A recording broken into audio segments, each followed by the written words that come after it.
Hello and welcome to another episode of the Climbing Destinations podcast. I'm Amit, your host, as usual, and again, thank you so much for being here. This has been one of the best episodes, I think. If not the best, then definitely it's up there in the top. You know, sometimes you have like this really great dynamic with someone, like in the conversation. So this was it. It was like, it was just such a great conversation. We're talking with Ruben Beckers. He is, first of all, an awesome guy, a climber at core, a bolter, developer, and just seems to be such a great guy as well. He lives in Sardinia, and he has been a major part in the development of Sardinia, and specifically the small tiny village of Ulassai and development. In the last 10 years he's been living there and basically put it on the map for climbing, worldwide climbing. It's definitely today one of the most famous climbing areas in Europe and most popular, and people go there. Turns out that it's possible year-round. We covered a lot of stuff, really interesting conversations. Ruben is a bolter. He bolted loads of lines in Ulassai, and he shares some of his philosophy about that, shares about the village, the climbing types, really like where to go, when to go, where to stay, and so on. A lot of gold nuggets there. I really enjoyed this conversation. I think you will feel it as well. Ruben has also been part of the guest house, Nanai guest house in Ulassai, which is a kind of a famous climbers hostel. And just as we did this episode, actually he transitioned and let go of his part of the hostel, and with his wife they just opened a climbing shop, the Dirtbag climbing shop in Ulassai. So that's really cool, and we caught him in a very interesting timing. So he's sharing about that as well. And you get some really good tips about, what to bring and not to bring when you go on a climbing trip in Sardinia. Anyway, without further ado, please get ready for this really nice episode. Enjoy it. Book your next trip to Sardinia soon. And catch you on the other side. Bye for now. And quickly before we get going, this episode is sponsored by the Climbing Destinations Network, which is a platform by yours truly and my brother Shai. Basically a platform connecting climbing guides with climbers around the world. Our vision is to be a marketplace, a network that connects climbers around the world with guides. So if you are going on a climbing trip, it doesn't matter where, you can check it out on climbingnetwork.app, and you get to see all the climbing guides that are available there. At the moment, we have around 50 guides from all over the world, from Brazil and Peru to Greece and Spain and anything in the middle. Please check it out. It's really cool.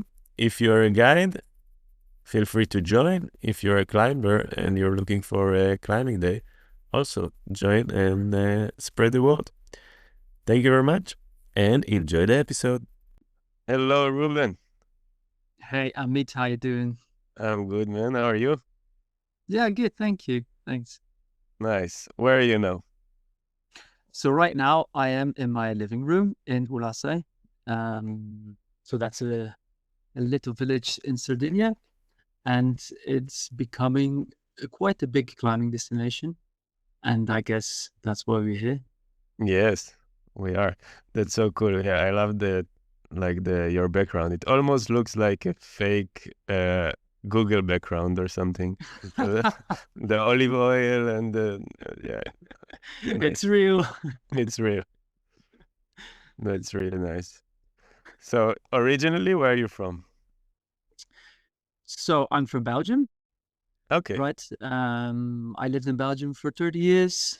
It's also where I started climbing, um, in the gym and then out on the rocks. Um, and then, yeah, I moved here about 10 years ago, let's say. Oh wow. And yeah, and so life is here now. I have a daughter who's 6. Um, Still have my wife as well. And so we all live here. Daughter goes to school, and yeah, Sardinia is now basically where it is. Yeah. Wow. So full time in Sardinia, you live. Yeah. Really cool. I have to say, I was like sure by your accent that you are British. Well, that is because my wife, she's British. Okay. And so some of the accent might have rubbed off a bit. Okay. Wow. Okay. Cool. So it changes. Like, yeah, funny. Uh, Yeah, a lot of people, they don't really understand what to do this. That's okay. It's yeah, nice to be mysterious. it is. That's cool. I also work with people from Belgium, like many, Ah, yeah. and Mm. I feel like I have the ear to get that, but not at all. With you, it's like It's 100% British. it's funny though, because lately I met somebody at the crack who was a Belgian woman who lived in somewhere abroad for a long time, and she was like, "You're Belgian." I was like, "All Oh right." wow, yeah, okay. So I need to Yeah, she improve. still smells it, I think. Yeah. Nice, nice. So yeah, thank you so much for being here. I'm super excited because it's one of those, yeah, like you said, I think one of the most popular or getting more and more popular in areas that in Europe and in the world the recent years, and I still haven't been. So I'm gonna ask some questions for me, which normally are the best, and I won't forget anything. Sure So thing. so that's really cool. But before we dive deep, I'm excited just like to hear. You don't have to go really deep, but like how you ended up there, it's like it's a bit, it's interesting. Mm, Like, and you opened the guest house that I think we'll talk about also. yeah, yeah. So, how did I get here? Um, I can make the story like exceptionally long. I'll try not to. Um, Basically, so as you know, my wife is from England. She moved to Belgium. She didn't like it. We were like, okay, let's figure something out. Every weekend we were escaping from the city, going out climbing with the van. And so after a while, we decided maybe we should just change life. And so we started looking for a place where we could move to and or start a business, because I mean, moving to a place is easy. I think staying somewhere is a bit harder. Um, our friend Klaas, he came the year before that we came here, and he saw as well the potential that the place had, and so we came to Ulassai already with the idea to prospect the place. Um, and then yeah, we took our van, we came here. I kind of knew it straight away, as in Uh, so the thing is, the first time you come in Ulassai, it's quite impressive. As in, like, the village is in the middle of all these rocks, and there's clearly so much rock going on there. Um, and then looking at the original guidebook that Dan was there, I was like, this place is mad. This place is mad. And yeah, starting from that first day, we were kind of like already looking into Well, like, what can we do here? One thing led to the other. We stayed longer. I had the opportunity to be here for longer times without losing my contract of the work I was doing. And so yeah, started boating. We met other people that were equally motivated and boated more. We opened a hostel. The hostel actually we were part of the hostel for about 10 years, and this year, just a few weeks ago, we sold our part of the Oh, hostel. no way. Yeah, Oh, because wow. I mean, 10 years of running a hostel, it's pretty long, even Yeah. though it's like it's an awesome job. But Yeah. time for something else, new adventures, Yeah. new horizons. Yeah, Oh, wow. Interesting. So interesting yeah, time for you. very interesting. Yeah. Okay. Cool. But you're staying in Ulassai for now. Yes, so we just opened a climbing shop because there Oh, was no nice. climbing shop in Ulassai, I and saw that. so yeah, and so we saw the opportunity to change course a little bit, to have a new project, new energy, and yeah, now it was open for 1 year, and yeah, next season is coming, and yeah, it's nice. Having a shop is fun. Very Yeah, cool. Very cool. yeah, Congrats. I saw thanks. on a side note, I saw your friend Class's video recently on that's impressive. Like I'll put it on the show notes, and that's like Yes, a must see for any person. I think it's I incredible. think it's yeah, Yeah. exactly. Yeah. Um, cool. Yeah, I will just write about it, and we can go on. uh, Sounds good. yeah. So can you walk me through a bit about, because we have the climbing in Sardinia, which is a big island, and there is a bunch of climbing all over. But then there is Ulassai, that is the hotspot, no? It attracts many climbers and stuff. So, and also I know Millennium Cave, right? Which looks absolutely amazing, but it's a bit far from there. So, can you do like a rundown a little bit so I could understand, people can understand like what are you looking at if you're coming to climb in Sardinia for a while? Okay. Wow. It depends. So it all depends a bit on how much time you have. Um, I'd say if you have not that much time, I would come straight to Ulassai because it's like you say, right now, I'd say it's the hotspot of climbing on the island. At least that is if we talk about sport climbing. Um, in the guidebook that I've made, it's about 1,200 routes now, Oh, wow. which is just here in this area, which is already Wow. pretty substantial. Um, if you have some more time, I mean, it would be a mess if you would not travel the island because I mean, the nature just the nature itself is fantastic. The coastal areas are beautiful, pristine beaches, and also lots of good climbing. Like you say, around Calagonone, there's Millennium Cave, but not. I mean, a bit closer actually between Calagonone and Ulassai, there is Baunay, which is another big place where there's lots of multi-pitching, there's lots of sports climbing, um, and that this most those three areas, so including Ulassai, that's on the east side of the island. Now, there's also a west side of the island where there's also some climbing. Um, it's not as substantial as the east side. There's less, but it's a different atmosphere. Instead of a sunrise, you have the sunset. Um, and yeah, it's a fun little trip to visit those areas as well, I'd say. How far is the traveling if you come with a car and you want to see other crags and stuff? How big the island? Wow. So if you follow the coastal areas, if you drive all the way around, it's quite a bit of a drive because the roads are not straight. There's a lot of twisting and Yeah. turning. Um, let's say if you want to go from Ulassai to the west coast, you would take about 3 hours. Okay. Yeah. So it's a Uh, drive. it's a bit of a drive, yeah.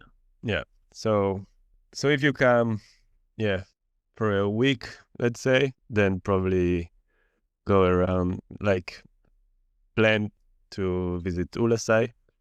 Yeah. And I imagine once you are there, like I've heard, you don't really need a car, or how You did that? don't really need to car, no. So once you hit, most crags are on a very short walking distance. Yeah. Let's say the main crag, which is the canyon, Mhm. it's on like it's a 5 minute walk. Wow.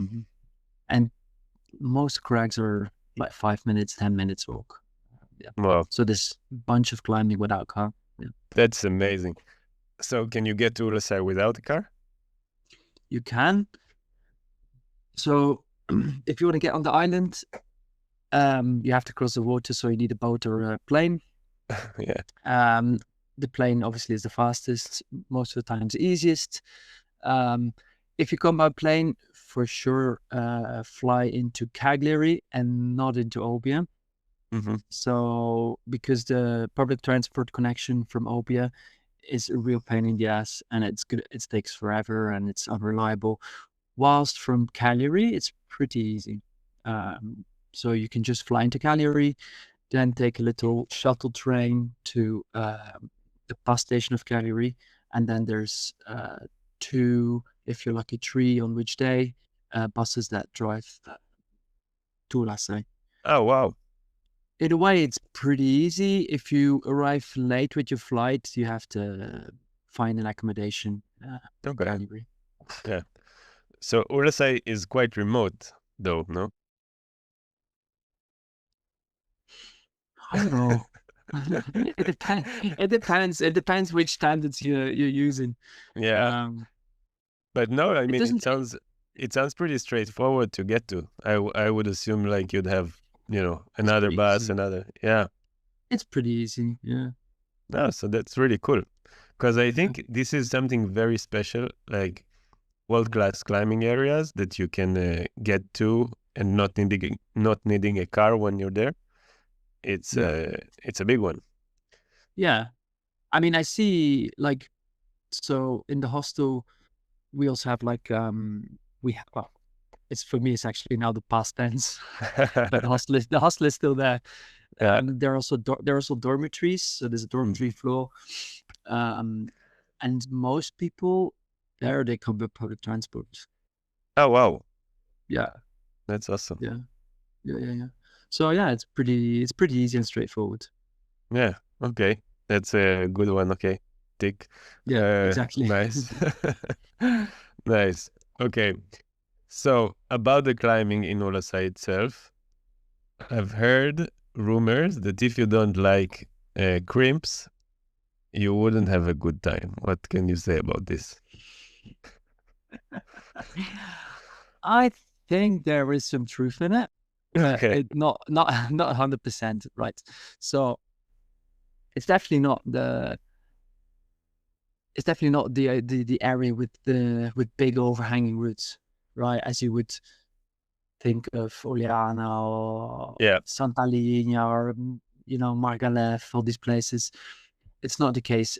Most people, they kind of compare it with Ciudad. It's the Okay. same style of rock, same. Most of the roots are like the same inclination, as in vertical to slightly overhanging. It's not just Grimstone, right? There's a big variety Yeah. of holds. There are also some tufas, not that many though. There's plenty of pockets. It's not just Grim. Okay. That's not the case. Yeah. But you would definitely pull on a crimp or two, and it's And yeah. really the rock from pictures I've seen. So we're talking about limestone all over. It's Ulassai surrounded by limestone. And then it's like gray or orange So, or so the thing is, the rock changes. Actually, the type of limestone changes quite drastically in between areas, right? okay. So, for instance, in the canyon, it's a very weird kind of limestone. It sometimes feels a bit like sandstone. Okay. So there's a lot of friction on it, and the positive thing about it is it's very hard to polish, right? So Wow. you will not. It's very difficult to find polished roots here. You Oh, kind of wow. don't. Yeah, it's like sandstone is very difficult to polish because there's always like the most minuscule amount of rock coming off, and I feel that's sort of the same here Mm. in a lot of the areas. However, if you go to, for instance, a sector like Le Gorci, which is incredibly hard rock, right? So it's hard to polish, but maybe that's the one that will be in the end most prone to getting polished. All the other things are just, it's insane. Like if you come from other places like what they are, or Yeah, yeah. express, and you come here, you're just like, wow, Oh wow, everything is a hold. Yeah, that's amazing. Yeah, yeah.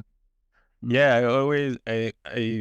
I was in the Blue Mountains a few years back, and there is it's sandstone, but some kind of sandstone. And I remember going on like a super classic route, and in the guidebook it says it was bolted, 1990 or something like that, and like a 5 star. Anyone, it's always Mm. withdraws, Yeah, yeah, and yeah. it wasn't polished at all. It was Yeah, with a that's lot of chalk, but no polish. And I was like, oh my God, I need to live next to an area like this. This is like yeah, yeah, yeah. That's what incredible. happens with sandstone. Yeah. Yeah. Mm. Wow. So that's cool to hear. Really nice. It's another tick. Yes, it is. No polished foot. No polished feet. Really cool. So I have now another one, a bit spicy, especially for you, because you bolted Mm. so many of the routes there. Yeah. So what do you think about bolting? What is your philosophy as a bolter? What is your philosophy about this? And how really, so you mentioned Sirana, like Sirana, for example, is known. Many areas are like sparsely bolted. So yeah, it's a subject I like to speak about a lot because I think now today, like in modern sport climbing, it's like it's a thing. Mm. What do you think? Like, yeah, how is it in most of Ulassai? Good. It's like, I mean, boating. Yeah, I can talk about this like for hours. Same. um, yeah, I mean, the thing is, when you're invested in it, which I am deeply, like, not just with energy, also like financially, Yeah. with selling my guidebook, I personally invested with the guidebook close to 40,000 euros to the Oh boating. wow, that's crazy. So there's a thing or two to be said about it. Um, mm, I don't, being a quite actual or contemporary climbing area, I believe that easy routes should be bolted closely. I believe that there should not be the possibility of a ground fall in any kind of way, and you should not lose the character of lead climbing, though. So if it's deemed safe, especially in the higher grades, I think a bit of space, a bit of air is it's necessary to maintain, let's say, this aspect of the sport. Because I mean, if you can rationalize your fear in a place where it's actually safe to do so, I think it adds to the experience. I realized by boating myself that actually boating, it's it's not just about putting that bolt in the rock, right? It's not just the technical aspect of drilling a hole, putting the glue, or putting the expansion bolt. In the end, when I see with new boaters or sometimes friends I teach, it's actually, there's many times that I'm like surprised that they do not know something that I think it's logical or obvious to see. Um, yeah, and apart from that, obviously there's a huge responsibility as well to um I mean, people kind of trust you. Yeah. So especially when it comes to cleaning the rock, I think the biggest like danger in climbing is probably rockfall. I mean, after human error of Yeah. a climber slash belayer, I think it's probably rockfall. Yeah. Mhm. So I think that's a huge aspect of bolting, is cleaning properly and assessing your work afterwards, if it's good or not. If it's bad, just fix it. Just be a stand-up guy or woman and say, okay, I fucked up and let's fix this. Um, yeah. Apart from that, yeah, we're it's not just me boating here. Obviously, in Ulassai, there's more people, very motivated people that boat as well, and I think that's really good. I don't think it should be a one-man job. I think it's good when there's different people that are taking part in this story. Also, because you kind of can challenge each other. You kind of like, but why did you put that boat there? Do you not think that block is dangerous? And this kind of helps to the general quality of the boating in an area. Yeah, Yeah. in a nutshell. Yeah. No, really interesting. Yeah, I love that that philosophy, or that how you think of it, because yeah, I agree. Also, like being in, I don't know, you said, yeah, I'm not sure remote is the right word, but anyway, like in climbing area, and you have beginners, and yeah, I agree that in easier routes it should be bolted closely, because Yeah, I it's mean, like beginners they do stupid things, right? exactly That's just how it is. They exactly go left, they go right, they go above the anchor. I mean, they do the craziest shit. On their way down, they go everywhere. Like, I exactly. mean, so Yeah, you kind of have to take that. yeah, yeah. No, that's true. And then yeah, I totally agree as well that I I feel like many climbers enjoy being above the bolt, but and climbing hard above the bolt and trying hard and stuff, but just as long as it's not dangerous. Exactly. Yeah. That's the key. So you believe that in Ulassai, like your bolting, your friends, and generally you'd say it's I'd say in safe. general, it's good. Yeah. It's Yeah, very safe. People often comment on it. They say, wow, the bolting is very good. We felt very safe. Um, Often that kind of means that the bolts are a bit closer.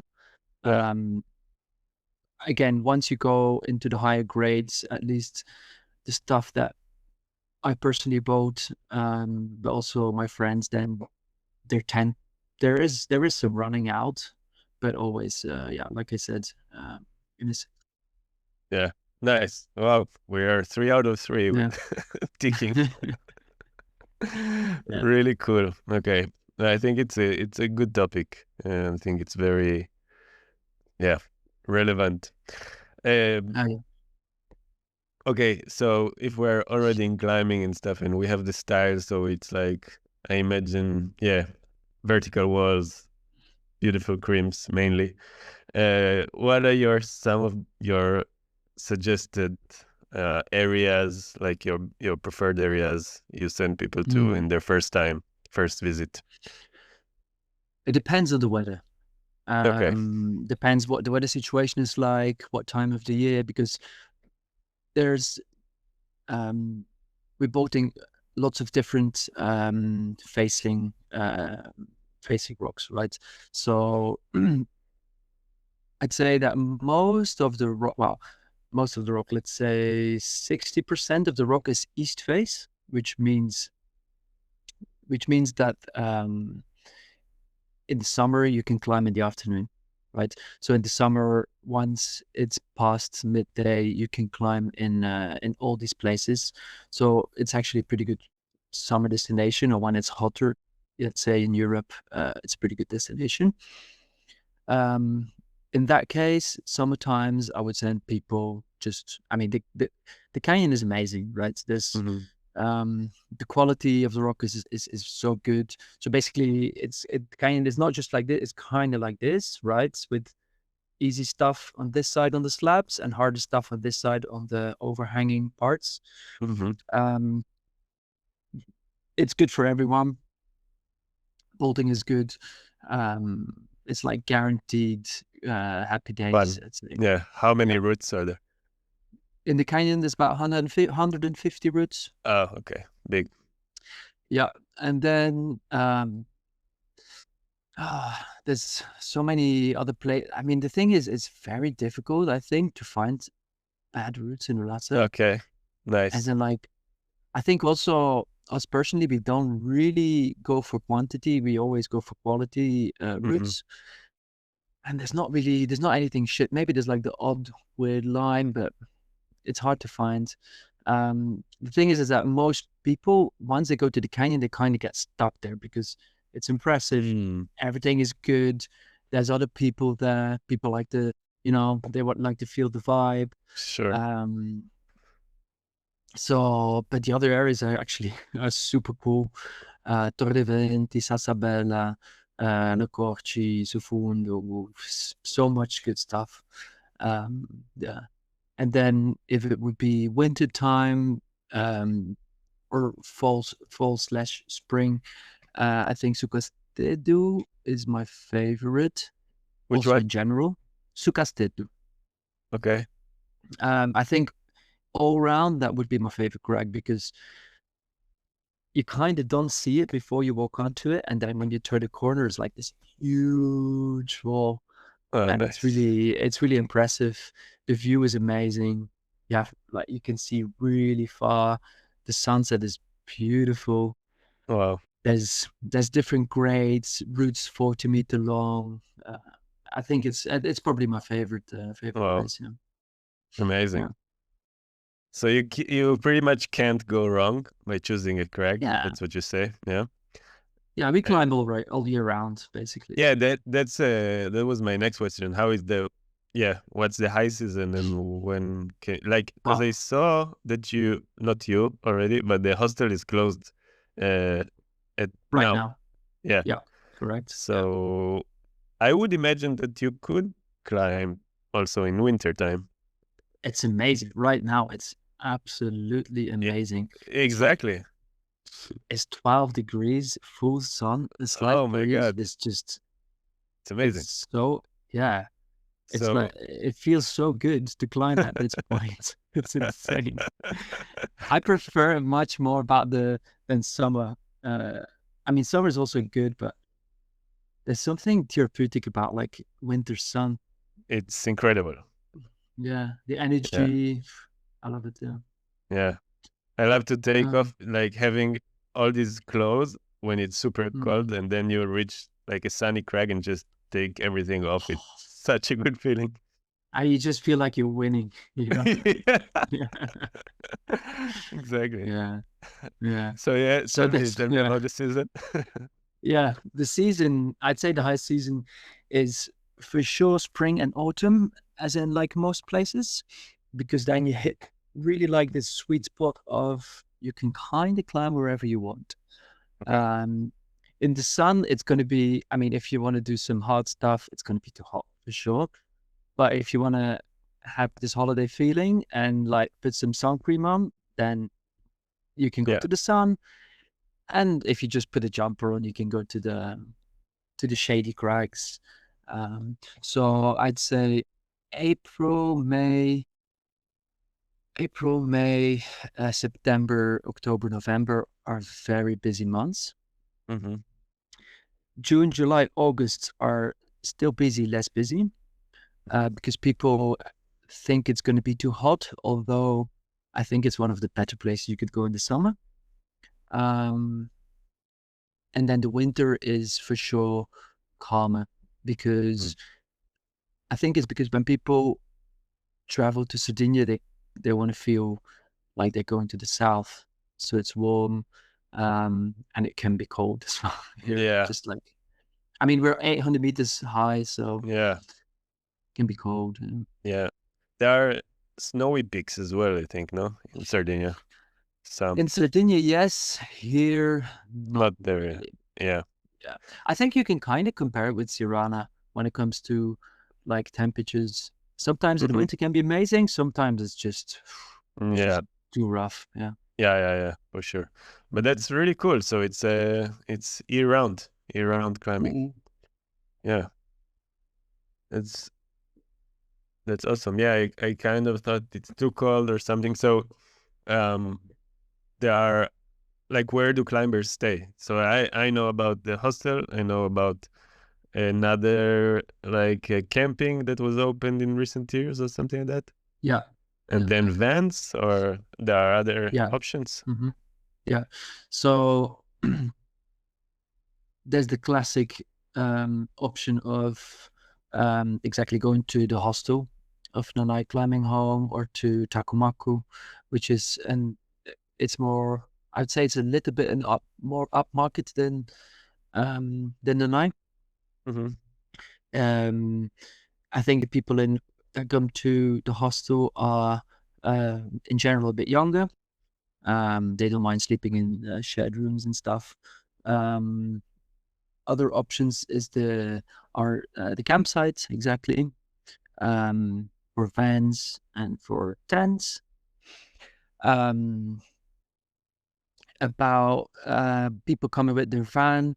Um, so since there is the campsite, it kind of became a bit more difficult to camp inside the village, to Hmm. free to at least to free camp inside the village or close in the proximity of the village. I mean, it's kind of understandable. These Yeah, people made huge investments, sure. so offer services, so it's kind of understandable. I'd say it's still possible if you go a bit further out Yeah. and you don't mind driving back into the village. Um, I saw lately that they're kind of in these places close to the village. They're kind of cracking down on free camping Hmm. in a very civilized way. I'd say. Not Yeah. It's not like with show of force and big Yeah. fines, but Okay. it's more in a conversational way. Let's say. Yeah. Um, yeah, I think it's a bit like in most places now. Yeah. It's like they kind of these free camping spots like close to crags are a bit more regulated, more a bit like in Yeah. Margalef, how it changed there as well. Yeah. Yeah, I mean, I think it's for the better as well. Sure. Sure. Yeah, Yeah. yeah, Climbing. It just keeps growing, so it makes sense that. Yeah. 100%. Yeah.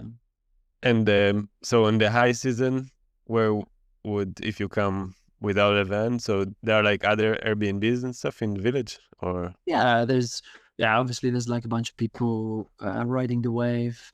yeah, There's a bunch of Airbnbs. Um, there's also, I mean, there's more and more stuff coming, right? yeah, The the economy of climbing tourism is growing.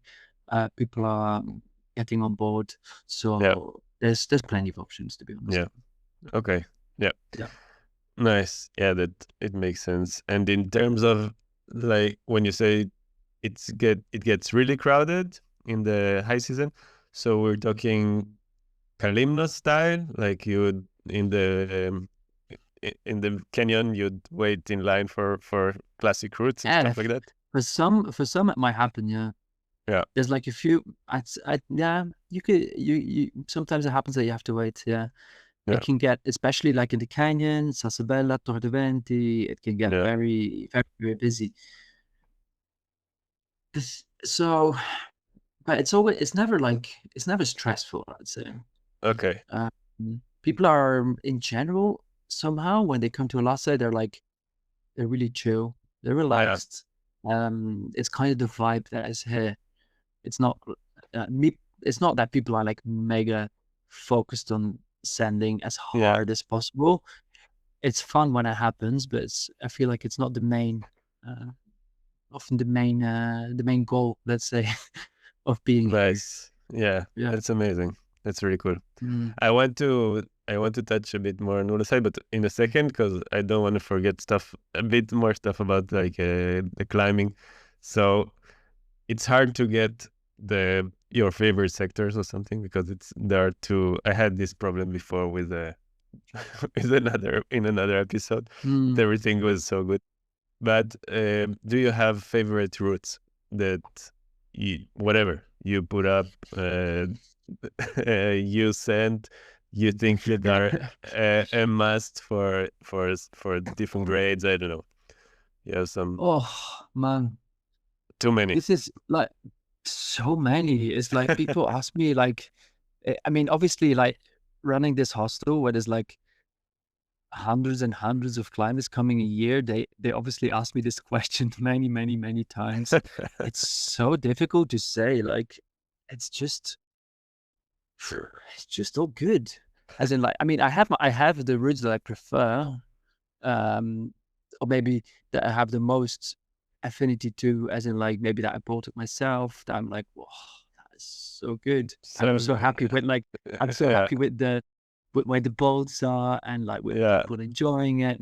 yeah, So yeah, I'd say maybe there's a route called the Sugastedu 7B 40 meters. It's called Nanais. I think it's a great route to on-site because it's long and yeah, bolts in the end to get a bit further. yeah. And it's just this never-ending mental What's the battle name? of it's called Nanais. No, nice. Yeah. And then maybe in Boa Arena, there is King Canute, which is also like a 35-meter line, 7B plus, spectacular. Maybe Major Tom, which is NA Tail, also in Sugastedu. It's like when you walk into Sugastedu, there's like this one like clear wall in front of you, and it's just like in the middle. Like, Oh, nice. amazing. Yeah. 8A. Yeah. Yeah. There's so much. There's so much.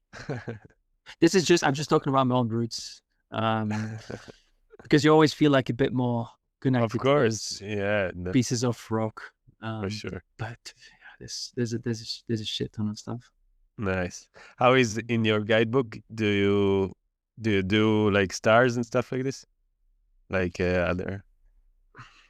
What's your opinion? Yeah. I do not put any stars. No. Yeah. I can't. I mean, I consciously do not put stars. Yeah. That was my question. Yeah. Yeah. Because I mean, for me, the obvious reason, there's actually two obvious reasons. Mm-hmm. Let's say the first one is that it's incredibly subjective. And because, I mean, I've climbed in so many places and climbed routes that had like 0 stars and routes that had 3 stars. I'm like, but this is so much better. Yeah. You know, the other stuff is Yeah. just like this generic stuff. And I'm just like, oh, so boring. Yeah. And then, and the other things, you know, it's more of a puzzle. And so that's what I mean. It's like, it depends for who the stars are. So it makes no sense. I think people should just have a look at the route, just follow their intuition, see what feeling it gives them. And like, I want to climb that stuff. And that's what you need to climb. Yeah. Right. Yeah. And then the second reason is you see when the route gets like 3 stars, 3 out of 3, I mean, you can see the route from very far away. You know, Yeah. it's like completely choked up, full of tick marks. Yeah. Like destroyed. I think it's another good reason just to stop people from just all doing the same route. Yeah. It's not necessary. Yeah. Yeah. Especially in a place like this. Everything is good. So Yeah. I like that. I agree. yeah. Yeah. Nice. Really cool. Now, what would you need to bring? Like it sounds like a lot of the routes are long. So 80 meter. Well, I think an 80 meter is nice to, I mean, even though let's say 90% of the routes you can easily do with a 70, the 80s, the 40 meter routes are often like very beautiful things. So I'd say an 80 is nice. I think most people have an 80 these days anyway. Yeah. So an 80, like me personally, I try to not put more than 16 quick draws because people kind of don't travel with a rack of 25, especially if they go by plane. Saying that, there's plenty of routes that have more than 16. So if you can, just bring 20, and then just like the classic bits and pops that you need for changing the anchor. Maybe if I can just add a little interesting fact, and this is, I hope it doesn't sound too advertorial. Sure. Of course. No, But go for it. So basically with the shop, what we do is we also have rental gear, and people can get a full set. So that means 2 harnesses, helmets, gree, 16 quick draws, 80 meter rope bag, just the whole thing for 50 euros a week. Oh And wow. we did it especially because it's like, this is cheaper than actually checking in luggage. Exactly. It makes Yeah. a lot of sense. Yeah. And it's all new stuff from Petzl, so often it's kind of better than the wrong gear. Wow. um, and so yeah, I saw now just 1 year in that people love it because, man, Of if you don't course. have to check in luggage, yeah, it's amazing. You don't have to use your own rope. Yeah, Wow. it's very Yeah. convenient. That's Yeah, really and good it's to know. kind of, yeah, it's kind of a tip to people that fly in. Yeah, Wow. Nice one. Yeah. yeah. Thanks. Thanks for sharing. Yeah, I actually went to Tenerife last year, and I went with my own stuff, the usual, added more money and stuff. And then I seen that they do not the same, but I think they do a rope, and draws or something, Mm, and for a good price as well. And I was like, oh wow, next time I'm coming, I'm like yeah, doing that for sure. makes so much sense, right? Yeah. Wow. Yeah. Really cool. Nice. Uh, I'm curious a bit. We have a few more sub topics, and I'll let you go. And No but worries. I'm curious a lot about Ulassai. I'll give you like a bit of a background. Me and my wife are looking for many years for places to move to that are like small villages, but with not only hardcore locals that don't speak another language and stuff. Yes, we like that, but so we've Mm, been on this. Now we live in Barcelona because it's like we build ourselves and stuff. But in the past, we tried to live in Manikia in Greece, the new area that Petzl developed. And heard. Yeah. so that's amazing area, beautiful and great climbing and everything. But we didn't have the capacity to stay only us with mainly with locals and goats. Mm. So like I am curious, how is it these days, like if you can paint a picture of Ulassai in general, because I think it sounds like it looks like an amazing place. And yeah, also from this point of view, it's kind of interesting, Yeah. like how is it for expats and Yeah. for you. So things changed enormously since I came here. In the beginning, 10 years ago, basically there were no climbers, not even coming to climb. There was just nothing. Like, I was here for months and I didn't see a single climber. Was that Wow. what's going on? Wow. But then, I mean, we did a lot of, like, PR and social media and those kind of things. Obviously, a hostel helps. People can sleep. Um, and it changed a lot. So Ulassai is 30 minutes from the sea, higher up on 800 meters, um, which makes it more remote than, let's say, a touristic area by the sea, right? So it's definitely traditional. Um, there's still a lot of shepherds, goats. There's tons of local products that are amazing. Um, it's I mean, it's a real. It gives you a real vibe. It's not some kind of fake. It doesn't feel like a fake climbing place Yeah. where there's just some Airbnbs. You know what I'm Yeah. saying? Saying that, in coming to this point right now, the community of local climbers, international climbers, has grown spectacularly. As in, lots of people are buying houses. Oh wow. Um, I mean, I come from a city, and my social life here is so much better than in the city that is like 1 million people. It's like every day I just see my friends. We have Wow. beautiful dinners together. We go climb together. Yeah, and I think why people want to buy houses here is exactly for this, is because this is what people truly need, I think, to be happy, is kind of a community Yeah. where where they fit. And often I think people that kind of gravitate towards these places like Ulassai, why is it? It's because they're kind of a bit lost in, let's say, what's the classic narrative of how to live in, how to live a successful life in the city with lots of materialistic things. So Yeah. I'd say it's kind of like a bunch of misfits that actually found their place. Like actually found their place, found a community, found peace. And man, every time like people ask me things to like, do you know a house for sale, or how can I get this paper? I always help everyone just because I think it's very important for this community to keep growing. And Wow. yeah, now it's really exploding. Like last year, like 3 of my friends bought a house here. Wow. Just to give you an idea, there's actually now it's harder to find a house because there's so many people looking for it, and it's most of the houses are undocumented, and so it's not, even though there's a bunch of empty houses, it's not so easy. It's not easy to buy. You have to be really wanting it, That's but it's crazy. possible.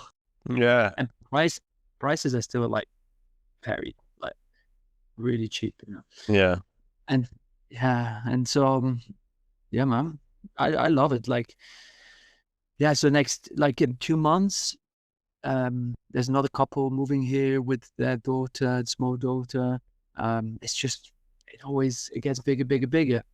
And yeah, I'd say whoever is chill and lovely and just nice is welcome, and I will help as long as the Nice. people are relaxed and good Yeah. people. It's Wow. Very nice.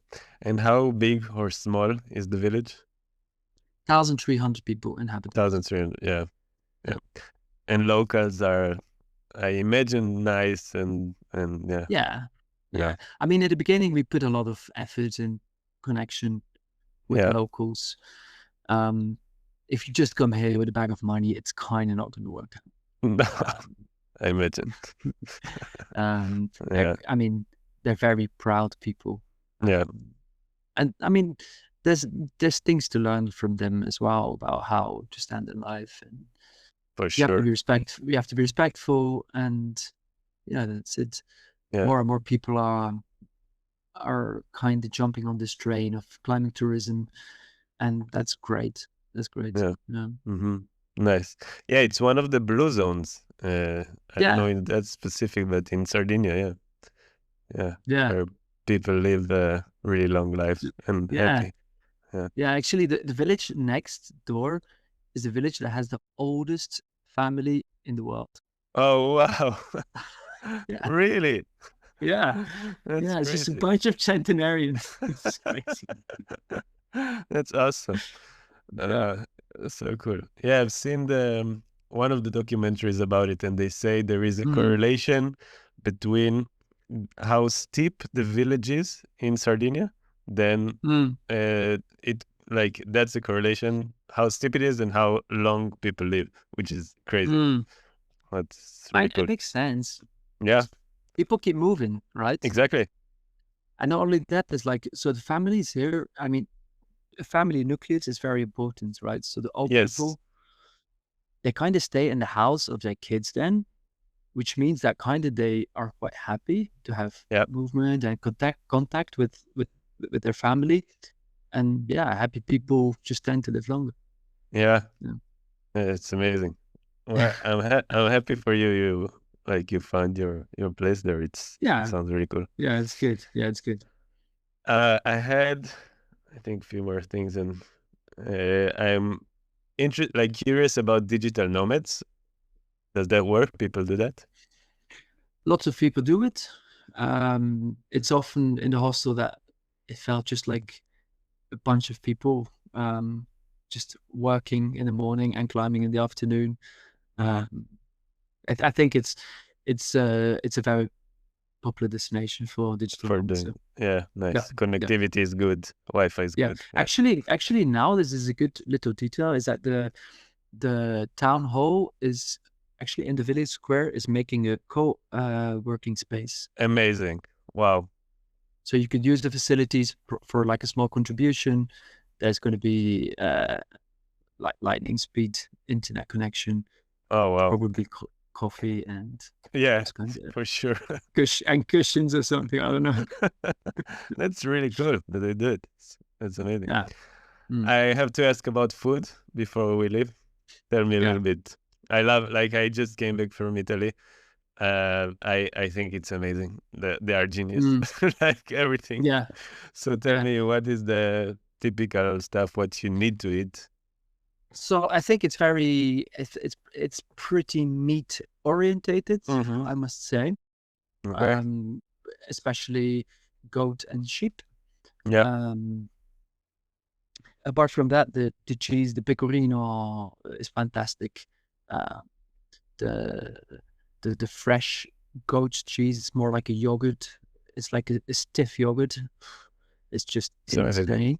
It's insane. Honestly, if you eat that stuff, you immediately feel the whole guts just like, Ah. ah, where were you? um, Yeah. and then yeah, olive oil obviously is just spectacular. Yeah. Um, yeah, I think just this is Italian cuisine, right? It's kind of they respect the original product, and they try to just enhance a bit that taste with some salt and some olive oil, Yeah. and somehow that works. Yeah. Mm-hmm. Yeah. Mm. Fresh and local and just Yeah. good. Yeah. Yeah. 100%. Yeah. Amazing. Well, yeah, I'm looking forward. So where can people find you? Like, so you have now the shop. Yeah. How is it on social?